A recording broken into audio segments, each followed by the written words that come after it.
My name is Ophelia, and I will show you my death in paintings. Who am I, and how did I die? Well, I am a character of Shakespeare's play Hamlet. And how did I die? I killed myself. Or at least everyone thinks I did. Many painters were fascinated with my very picturesque death, and today I will show you a few paintings which illustrate this iconic moment. But before any of this, I will read for you the passage of my death, as it is quite beautifully written. So listen well. There is a willow, grows aslant a brook, that shows his hoar leaves in the glassy stream. There with fantastic garlands did she come of grove flowers, nettles, daisies, and long baubles, that liberal shepherd give a grosser name, but our cold maids do dead men's fingers call them. There on the pendant boards her coronet weeds, clambering to hang an envious sliver broke, when down her weedy trophies and herself fell in the weeping brook. Her clothes spread wide, and murmured like a while they bore her up, which time she chanted snatches of old lauds as one incapable of her own distress, or like a creature native and endued unto that element. But long it could not be, till her garments, heavy with their drink, pulled the poor wretch from her melodious lay to muddy death. So, the first work of art I fancy is Le Suicide d'Ophélie by Eugène Delacroix. The French artist illustrated many works of Shakespeare between 1833 and 1834, as he was a dedicated admirer of the English playwright. He produced a series of lithographs from the play, so it was like fan art, if you prefer. Delacroix was fascinated with my character, and he painted 3 versions of my death. He described my death as a branche fleurie à demi tombée dans les flots, which would translate as a blossom branch half fallen into the waves. Anyway, the French always got me. Delacroix obviously had a very romantic vision of my death, as you can see in the illustration. Now, this is another version of my death, an oil on canvas, which is very similar to the lithograph I just showed you. You can see me lying between life and death, and as you can see, there is this feeling of self-absorbed sexuality as well as despair, which is shown in my transparent clothing as well as in my vacant eyes. So yes, Delacroix was very obsessed with my passing. Now, next work of art is an oil on canvas by Alexandre Cabanel, yes, another French painter. As you can see, the structure of the painting is pyramidal, my arm being the top of the triangle. The lines are really fine and my skin is absolutely flawless, just like in real life. Thank you, Monsieur Cabanel, much appreciated.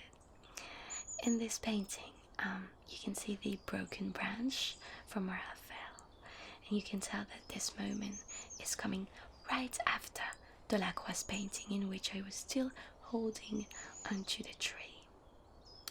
So there's a clear death and life opposition between the verticality of the trees and the horizontality of my body. Of myself, really, because I had already given up on life. Next is the very famous Ophelia by John Everett Millais, which is currently in the Tate Britain. This painting also has a very interesting story, as it was painting in 2 steps. Millais first painted the landscape in 1851, and he inspired himself from the Hawksmere River in Surrey, England. Let me remind you that the play was supposed to take place in Denmark, but anyway, 1 year later he painted me onto the river. His model was 20 years old Elizabeth Siddal. Legend has it that she had to pose in a bathtub with her clothes on, and that caused her to eventually catch a cold. Tragic. As a result, Elizabeth's dad asked me to pay a compensation. What obviously prevails in this painting is the importance of nature and the Victorian language of flowers. For example, the red poppy, which was not mentioned in the play, represents sleep and death, and the willow in the background, which is actually mentioned by the Queen, was a symbol of unrequited love during the Elizabethan period. Anyway, some say that in this painting I am dreaming of my own death. Actually, this painting inspired French poet Rimbaud, the poem Ophelia, published in 1870, but I'll talk about it later.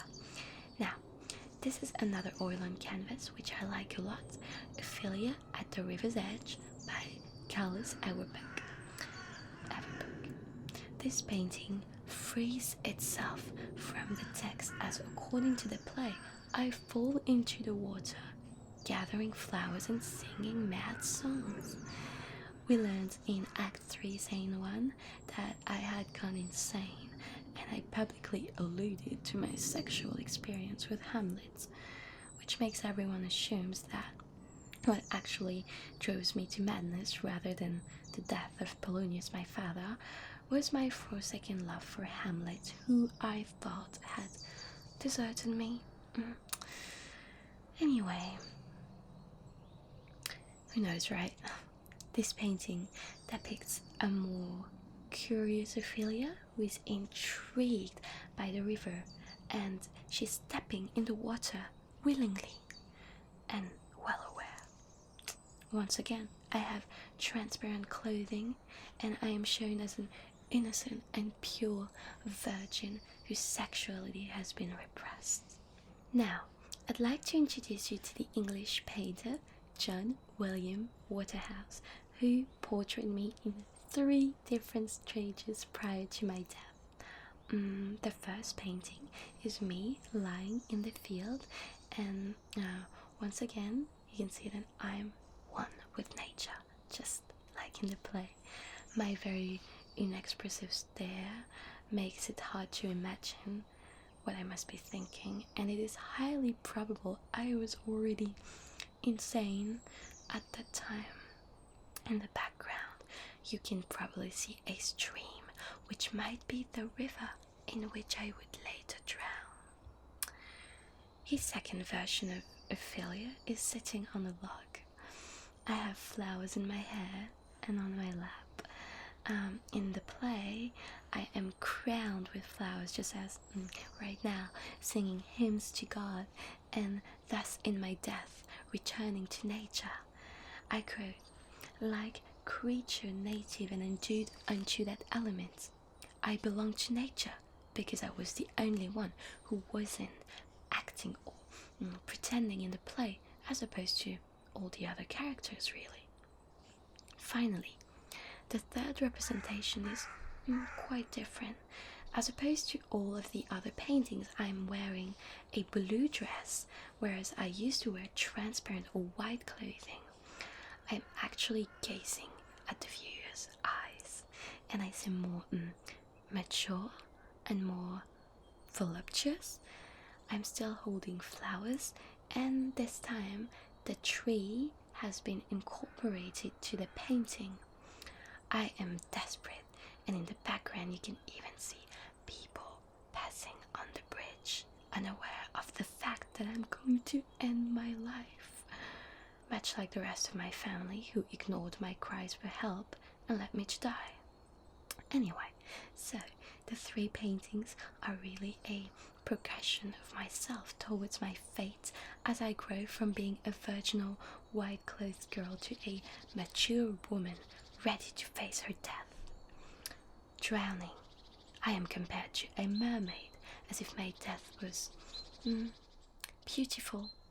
In the play, my death is a liberating act on behalf of my love, which was well understood by the queen, who slowly realizes that she is now alone in a world ruled by men. I would add that it actually reminds me of Albine's death in La Faute de l'Abbé Mouret, which is an Émile Zola's novel.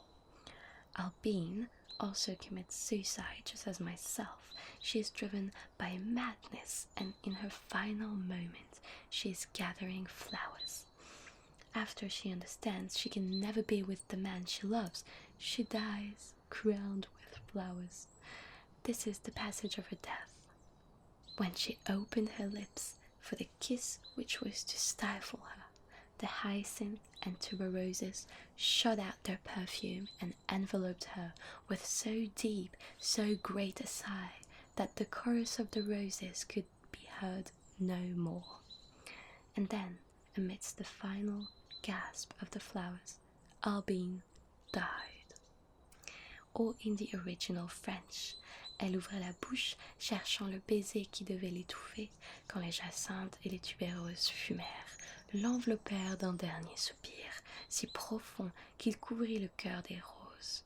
Albine était morte dans le hoquet suprême des fleurs. Beautiful, isn't it? Now, I'd like to read to you the poem Rimbaud wrote about myself after being inspired by Millais' Ophelia. Okay, listen well.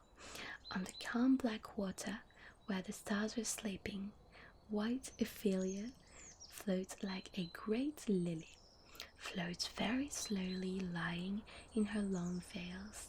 In the far-off woods you can hear them sound the mort. For more than 1,000 years sad Ophelia had passed, a white phantom, down the long black river. For more than 1,000 years her sweet madness has murmured its ballad to the evening breeze. The wind kisses her breasts and unfolds in a wreath, her great veils rising and falling with the waters. The shivering willows weep on her shoulder, the rushes lean over her wide dreaming brow. The ruffled water lilies are sighing around her. At times she rouses in a slumbering alder, some nest from which escapes a small rustle of wings. A mysterious anthem falls from the golden stars.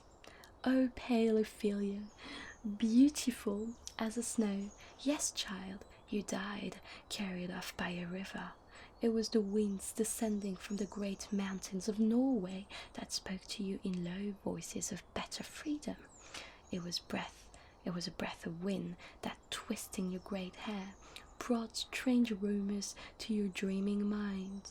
It was your heart listening to the song of nature, in the groans of the trees and the sighs of the nights. It was the voice of mad seas, the great war that shattered your child's heart, too human and too soft. It was a handsome pale knight, a poor madman, who one April morning sat mute at your knees. Heaven, love, freedom, what a dream, O poor crazed girl! You melted to him as snow does to fire. Your great fissure strangled your words, and fearful infinity terrified your blue eye.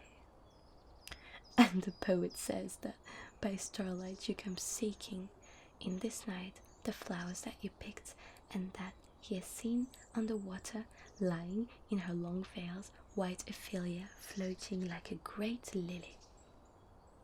Now, in the original French, sur l'onde calme et noire où dorment les étoiles, La blanche Ophelia flotte comme un grand lys, flotte très lentement couchée en ses longs voiles.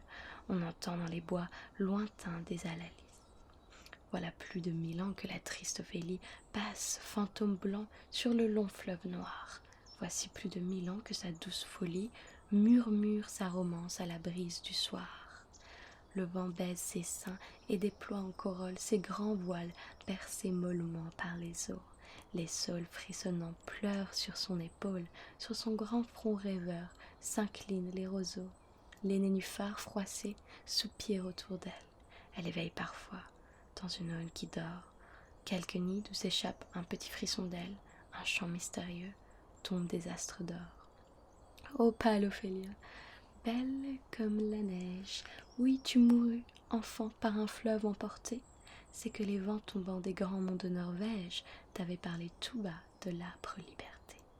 C'est qu'un souffle tordant ta grande chevelure à ton esprit rêveur portait d'étranges bruits, que ton cœur écoutait, le chant de la nature, dans les plaintes de l'arbre et les soupirs des nuits.